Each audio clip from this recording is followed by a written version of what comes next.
Hello everyone. As we are aware with the structure of the atoms and the orbitals as a background, we will discuss today the behavior of the atoms when their atomic orbitals interact to form a chemical bond. And the question arises is, why do atoms combine in a definite and not in an arbitrary number to form a molecule? Say for example, water, we write it as H2O and not H3O or H4O3. Similarly, the question like why hydrogen is stable while helium is not, and what are the bond energies and bond angles, and why these are different for the different molecules. Ultimately, we say why do chemical bonds form? So let us understand the basics of this formation of a chemical bond. So a chemical bond is formed because by doing so, the resulting species has lower energy than the separate constituent.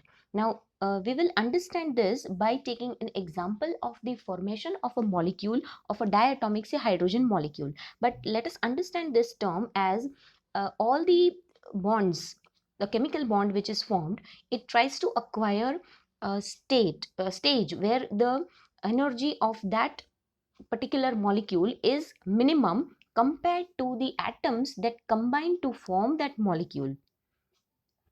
So what is a chemical bond? A chemical bond is defined as the attractive force that holds two or more atoms together in a molecule or an ion. Okay, it is the attractive force between the two atoms which holds the two atoms together by forming a chemical bond. Now, if we consider the two atoms, say atom A and atom B, with the electron, say it is the hydrogen. So it has one electron in its outermost shell. Now there are two forces acting. One is attractive forces and the second is the repulsive forces. So there is an attractive forces found between the electron of the atom A towards the nucleus of atom B, as well as the attractive forces between the electrons of the atom B with the nucleus of atom A. Electron itself, it is attracted towards its own nucleus. Along with that, it is also attracted towards the nucleus of the other atom. Similarly, if we see the repulsive forces, there is a repulsion between the electrons of A and electrons of B, and the nucleus of A and nucleus of B. So these are the attractive forces and the repulsive forces. Now we want to see the change in the energy as the bond formation takes place. So let us understand this by a graph which is showing the potential energy versus the internuclear distance for a particularly diatomic hydrogen molecule we are taking. So on the x-axis, we have taken the internuclear distance in picometers, and on the y-axis, we are taking the potential energy in kilojoules per mole. Now, in the center, we have shown 0. So above it is a positive energy and below it is a negative energy. Now, potential energy at a distance, say far distance, the two atoms which are lying, atom A and atom B of hydrogen molecule, these are far apart. So this have maximum energy. We can see that from the graph also. But for a system to be stable, the energy should be minimum.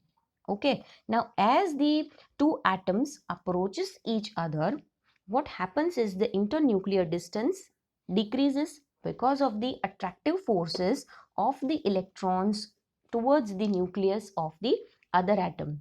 So the due to the decrease in the atomic distance, due to the decrease in the radius, we say internuclear distance decreases and the atoms come closer, forming a stable bond.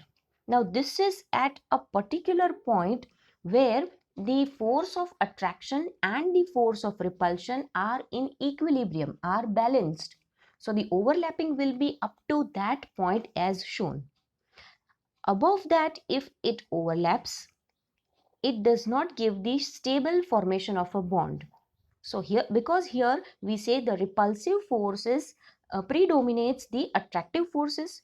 Above the formation of a hydrogen bond at the lower energy that we see, above that, if we do the overlapping of the atoms, if they overlap, then it does not give a stable formation of a bond, and it is shown by the rise in the curve, a steep rise in the curve is shown.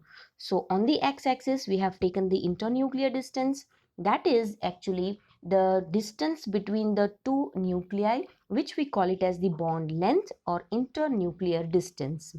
And on the y-axis, this much amount of energy is released because it is the negative energy, so it is a bond energy.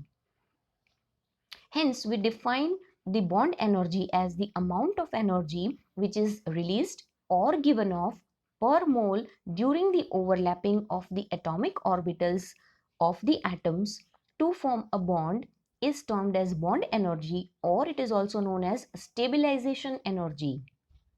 And the overlapping takes place up to the point where the attractive and repulsive forces between the two atoms are balanced. And this equilibrium distance we define as that holds the two atoms together is defined as the internuclear distance or bond length. Okay, so bond energy is negative, hence the molecule becomes stable. This we can remember in terms that by releasing energy, molecules gain stability. As we we can relate this with our life, like as we release the negative energy, we become more stable. So as the energy is released, bond becomes more stable.